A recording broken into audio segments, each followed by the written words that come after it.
जब नक्श ने बैंक्वेट हॉल में कदम रखा तो अभी पार्टी शुरू नहीं हुई थी।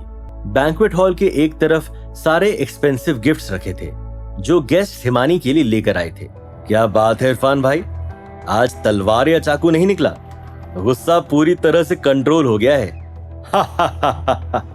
गॉडफादर के मुंह से ये सब सुनकर अच्छा लगा। नक्श साहब, मैंने वो सब काम अब छोड़ दिया है। कार्तिक साहब ने होटल संभालने की जिम्मेदारी दे दी है। सॉरी सर, मुझे नहीं पता था कि आपके साथ हैं। मुझे सॉरी बोलने से क्या होगा? जल्दी से मेरे गॉडफादर से माफी मांगो।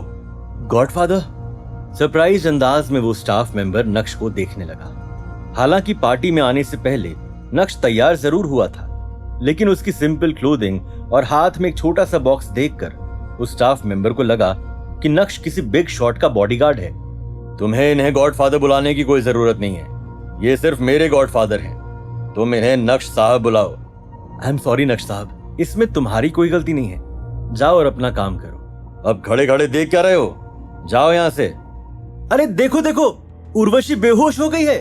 उस आवाज को सुनकर बाकी के गेस्ट भी घेरा बनाकर उर्वशी के सामने खड़े हो गए और धीमी आवाज में डिस्कशन करने लगे। भीड़ को तितर बितर करते हुए जब इरफान भाई सीन पर पहुंचे तो उनकी आंखों के सामने एक खूबसूरत औरत जमीन पर पड़ी थी। क्या चल रहा है? क्या तुम इन्हें जानते हो? गॉडफादर, शायद आप नहीं जानते, इनका नाम उर्वशी मेहता है। ये सूरत शहर की सबसे बड़ी real estate company Mehta group की सीईओ हैं। इनके भाई कपिल मेहता लोक आंदोलन पार्टी के पॉलिटिशियन हैं। उसी समय भीड़ में मौजूद कुछ लोगों ने डॉक्टर अवनी को भी पहचान लिया था और धीमी आवाज में डॉक्टर को लेकर डिस्कशन करने लगे। डॉक्टर अवनी ने किसी भी बात पर ध्यान नहीं दिया और तुरंत ही उर्वशी के पास बैठकर उसका मेडिकल एग्जामिनेशन करने लगी। तभी हिमानी भी कुछ फीमेल बॉडीगार्ड्स के साथ मौके पर पहुंची। डॉक्टर अवनी, उर्वशी की हालत कैसी है अब? डॉक्टर अवनी हिमानी को थोड़ा साइड में ले गई और धीमी आवाज में बोली, मिस हिमानी, मुझे लगता है कि उर्वशी प्रेग्नेंट है। पक्का प्रेग्नेंट है, इसका पेट तो देखो। क्या उर्वशी प्रेग्नेंट है? ये कब हुआ? ये हो कैसे सकता है? उर्वशी की तो अब तक शादी भी नहीं हुई है। देखते ही देखते भीड़ में मौजूद लोगों ने बातें बनाना शुरू कर दिया। डॉक्टर अवनी ने पानी के छींटे डालते हुए उर्वशी को होश में लाने की कोशिश की, लेकिन उनके सारे प्रयास विफल जा रहे थे और ये देखकर अब भीड़ की टेंशन और भी ज्यादा बढ़ने लगी थी। मुझे लगता है कि हमें उर्वशी को जल्दी से जल्दी हॉस्पिटल लेकर जाना चाहिए। उसके चेहरे की सूजन बढ़ती जा रही है और दोनों हाथ पर रैशेस होना भी शुरू हो गए हैं। कुछ मेडिकल चेकअप्स हो जाने के बाद ही हमें पता चलेगा कि आखिर उसे हुआ क्या है। कोई जरूरत नहीं है, उर्वशी को हॉस्पिटल भेजना पूरी तरह से यूजलेस है।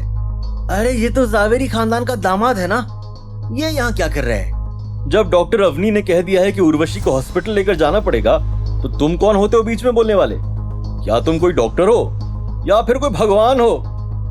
नक्श के सीन में आते ही लोगों ने उसे तुरंत ही पहचान लिया था, और पहचाने कैसे नहीं, पूरे सूरत में नक्श एक यूजलेस दामाद के नाम से फेमस जो था।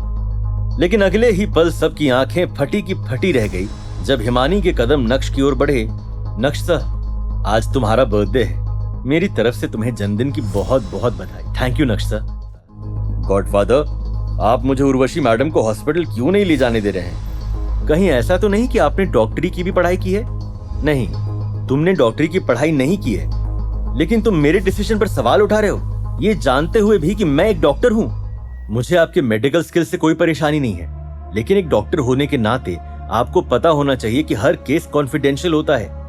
एक अनमैरिड औरत के बारे में आप ऐसी अफवाह कैसे फैला सकती हैं? और दूसरी बात, आपका डायग्नोसिस भी पूरा गलत है। Miss Himani, Urvashi is critical और ये आदमी बकवास किए जा रहा है। अगर वो सच में प्रेग्नेंट है तो हम उसे कोई भी एंटीडोट नहीं दे सकते, इससे बच्चे की जान को खतरा हो सकता है। लेकिन इसकी हिम्मत तो देखो, डॉक्टर अवनी से सवाल जवाब कर रहा है।